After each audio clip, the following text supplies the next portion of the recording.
안녕하세요. 탈신입니다. 오늘은 다가오는 6월 3일 신천지 12지파 전 성도 전도의 날을 대비해서 모두에게 조심하라는 당부와 함께 무너져가는 신천지가 이제 어떤 식으로 전도 계획을 세웠는지 알려드리려고 합니다. 대표적인 예시로 마띠아 지파 광고를 가져왔는데요. 토요일 아침부터 모여서 저녁 6시까지 빡세게 포교 활동을 하고 이후에는 부서별로 구역별로 모여서 친분을 다지는 시간을 가질 것 같습니다. 이날 하루로 끝나느냐? 당연히 아니겠죠. 지금 신천지의 센터 1차 등록률이 대외적으로는 50%라고 얘기하고 있는데 실제로는 30% 미만이라서 발등에 불이 떨어졌다고 합니다. 그래서 얼마 전에는 전도 여행비까지 지원해주는 행사를 열었었는데요. 일반 성도에게 전도를 못해서 110만 원을 뜯은 사례는 있어도 오히려 전도하라고 돈을 주는 경우는 없었는데 얼마나 급하면 신청한 인원 중 20명에게 전도비를 지원해준다고 했는데요. 하지만 그마저도 국내에서만 전도할 수 있게 아주 소정의 비용만 당첨된 인원에게 지원했다고 합니다. 이렇게 신천지가 돈을 들여서라도 전도에 열을 올리는 이유는 당연히 올해도 가을에 10만 수료식을 해야 하는데 인원이 턱없이 부족하기 때문이죠. 그래서 6월 3일을 기준으로 시작해서 매주 전도의 날이 시작된다고 합니다. 예상으로는 8월에서 9월까지 10만 수를 맞춰서 포교 활동을 엄청 할 거고요. 각 지파당 한 달 목표가 12,000명이라고 합니다. 그 12,000명의 기준은 섭외도 아니고 복음방 등록도 아닌 무려 센터 등록을 기준으로 한다고 하네요. 그 수료식에 10만이라는 숫자를 이제 누가 믿을까 싶긴 한데 94세 총회장의 노여움을 또 사지 않기 위해 어떻게든 진행은 할 것 같습니다. 하지만 이제 신천지의 포교 수법이 거의 다 드러났기 때문에 이걸 보시는 시청자분들 중 대부분은 난 절대 안 당한다고 자신하시는 분들도 계실 것 같아요. 제가 위에 걸어둔 카드 영상을 보시면 자기는 그냥 길거리에서 번호를 넘겨서 몇 번 만났을 뿐인데 신천지인 명단으로 등록돼서 코로나1 때 보건소에서 연락을 받은 어이없는 경우도 있었습니다. 이런 식으로 신천지가 자신들의 교세를 부풀리기 위해서 인원을 뻥튀기 하는 경우가 많아요. 실제로 탈퇴하고 싶은데 아직도 탈퇴를 시켜주지 않아서 신천지 명단에 있는 분들도 수두룩하다고 합니다. 그래서 어떤 누구에게든 자기 번호와 이름을 쉽게 알려주시면 안 됩니다. 지난 특별편에서 제가 2030 청년들을 대상으로 신천지가 어떤 식으로 위장 포교를 하는지 최신 버전으로 말씀드렸는데요. 그중 일반인분들은 신천지의 젊은이들이 위장 포교를 한다는 건 알겠는데 대체 왜 어떤 식으로 세뇌를 받았길래 그런 행위들을 아무렇지 않게 하냐고 많이 궁금해하셨습니다. 당연히 일반인들 입장에서는 이해가 안 되겠죠. 그래서 제가 신천지에서 전도 교육을 어떤 내용으로 하는지 또 일전에 이런 전도의 날을 맞이해서 전도할 시간이 없는 직장인들 또는 단기간으로 바짝 포교하는 전도단들 그리고 인터넷을 이용해서 어떻게 하라고 체계적으로 교육하는지 최대한 간략하게 정리해서 말씀드리겠습니다. 우선 전도를 하기 전에 포교하는 대상을 섭외자라고 부른다는 걸 기억해주세요. 이 섭외 과정을 7단계로 나눌 수 있습니다. 이거는 꽤 오래된 자료긴 하지만 기본적인 틀은 같고 지금 이 자료는 베드로 지파 건데 사실 업데이트할 인력이 없는 상황이라고 합니다. 네, 그래서 양해 부탁드리고요. 첫 번째로 이제 전도 대상자를 발굴하는 방법을 가르치겠죠. 여기 보면 또 위에 깨알같이 마태복음 성구를 하나 껴놓았는데 양적으로 질적으로도 확실하게 발굴해야 한다고 가르치고요. 발굴 방법으로는 설문조사, 인터넷 활동, 그리고 이거는 요새 안 쓰는 추수밭 활동이라는 건데 일반 교회를 침투해서 성도들을 데리고 나오는 방법이라고 보시면 돼요. 그리고 이제 성공률이 가장 높으면서도 위험한 지인을 발굴하는 방법을 구체적인 사례를 만들어서 설명을 해줍니다. 그리고 가족 전도도 되게 케이스를 여러 개 만들어서 가르치는데 내용을 읽어볼수록 참 악질이라는 생각이 드시죠. 자세히 보다 보면 머리가 아프실 거라 일단 신천지가 이렇게 구체적이고 체계적으로 가르친다는 걸 알아주셨으면 좋겠고요. 근데 이렇게 가르친다 한들 여전히 전도를 못하는 사람들도 있겠죠. 그런 사람들의 케이스를 또 나누고 정신교육을 하면서 전도 실패를 극복하기 위한 훈련을 또 시킵니다. 그리고 이제 전도 나가기 전에 실전 훈련 연습도 하는데요. 상황을 여러 개 만들어 놓고 어떻게 전도할 건지 멘트도 생각해보고 구체적으로 시뮬레이션을 돌려보는 거죠. 그리고 지인이나 지인들의 지인이라도 섭외자가 있다면 리스트 작성을 하고 우선순위를 정하는데 또 여기에 합리화를 위한 여러 가지 성경 구절을 끼워 놓습니다. 이런 걸로 세뇌가 되느냐 하실 텐데 네, 됩니다. 애초에 말씀 교육으로 신천지에 들어왔기 때문에 자기가 하는 일이 하나님의 일이라고 생각하고 그저 따릅니다. 무튼 우선순위를 짤 때는 포교 대상자의 인성과 성격을 점검하고 신앙관을 살펴보고 교육 여건이나 주변 환경을 관찰하고 생활 태도를 파악해서 가장 적절한 사람을 우선순위로 포교하는 겁니다. 그리고 관리일지라는 걸 작성하는데 사실 요새는 이런 거 잘 안 쓸 거예요. 근데 어쨌든 섭외자에 대한 정보를 구체적으로 알아야 하기 때문에 기억할 수 있도록 기록을 해줍니다.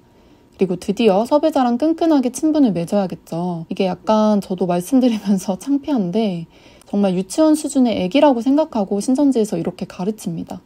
왜냐면 또 그 안에는 다양한 인간군상이 있잖아요. 이렇게 친분을 맺기 어려워하는 사람들도 꽤 있기 때문에 구체적으로 멘트까지 알려주기도 합니다. 그리고 이것도 실전 훈련 연습을 당연히 하고요. 또 상대방에게 호감을 얻는 방법도 나오는데 이거는 뭐 거의 인간관계나 자기계발 서적에 나오는 내용을 발췌한 것 같아요. 보시면 알겠지만 정말 철저하게 사람 한 명을 포교기계로 만드는 과정입니다. 드디어 5단계는 인간적 신뢰 형성인데요. 사실 이것 때문에 외롭거나 고민이 많으신 분들이 심적으로 신천지인에게 의지했다가 포교인 걸 알고 배신감을 느껴서 트라우마가 생기는 피해자분들이 많은 걸로 알고 있는데요. 신천지인들은 일단 자기보다는 상대에게 포커스를 맞춰서 그 사람의 이야기, 고민들을 잘 들어줍니다. 한술 더 떠서 듣는 기술이 잘 없는 사람들을 위해 테크닉도 알려줍니다. 공감과 격려하는 내용까지 가르치면서 당연히 실전 훈련이 빠질 수 없겠죠. 그리고는 우리가 그 섭외자에게 어떤 역할로 자리 잡을 수 있는지 예시를 들어서 포지셔닝 하도록 만듭니다. 이제 대망의 6단계인 신앙 교류에 대한 내용이 나오는데요. 일단 자신의 컨셉이라고 해야 될까요? 그런 거를 자기가 편한 대로 실감나게 만듭니다. 그리고 상대방에게 맞춤식으로 그 틀을 바꿀 수 있도록 연습을 시키고요. 마지막 단계는 인간적으로 신뢰를 쌓았듯이 신앙적으로도 신뢰를 형성하는 단계인데요. 이거는 포교 대상자가 기독교라는 가정하에 가르치는 겁니다. 내가 그 사람과 신앙에 있어서 협력자이면서 조언자로 자리 잡는 거죠. 마지막으로 성격에 따른 섭외 요령도 있는데요. 우유부단한 사람한테는 이렇게, 행동적이며 운동형인 사람한테는 저렇게, 사교적이며 비만형인 사람한테는 이렇게, 급한 성격의 마른형이면 저렇게, 고집과 침묵형이면 이렇게 하고 수다형이면 저렇게 해라 라는 내용인데 참 표현부터가 너무 낡고 폭력적이네요. 무튼 이런 섭외자를 발굴하는 활동을 위해서 목표를 설정하고 1일 주별, 월별 단위로 점검하면서 끊임없이 성과가 나오게끔 쥐어짜는 교육 시스템입니다. 그리고 친분 맺기 단계부터 친분 강화까지는 어떻게 단계 향상이 되고 있는지 체크할 수 있도록 기준을 나눠놓습니다. 여기까지가 신천지 섭외교육의 기초 중의 기초인 틀이고요. 이렇게 교육하는 것만으로도 포교의 포자도 모르던 일반 신천지인들도 섭외자를 발굴해서 말씀방 연결까지 시키는 데는 무리가 없다고 합니다. 그렇게 해서 정신적으로 완전 무장된 신천지 사람들은 어떤 어마무시한 짓을 저질렀을까요? 때는 2015년 인터넷 전도팀이 만들어집니다. 왜냐하면 노방활동이 신천지라는 게 외부에 많이 노출되어서 다른 방향을 모색하고자 나온 결과였어요. 마띠아 지파를 또 예시로 들면 시범적으로 운영한 블로그와 소모임을 통해 작년에 부녀의 청년을 통틀어 섭외자 추이가 늘어난 걸 그래프로 보여주면서 인터넷팀 구성을 체계적으로 시작합니다. 소모임과 카페와 블로그를 하되 서로 시너지가 날 수 있게끔 하는데요. 일반인처럼 블로그를 만들어서 블로그 내에 이웃을 지인화시키는 방법과 블로그를 활용해서 기자단을 모집해서 세미나를 여는 거예요. 일단 부녀회가 신천지 내에서도 청년회만큼 정말 전도를 열심히 하시는데요. 이 인터넷 전도팀으로 대전 문화기부라는 카페를 만들어서 엄청나게 성장시켰습니다.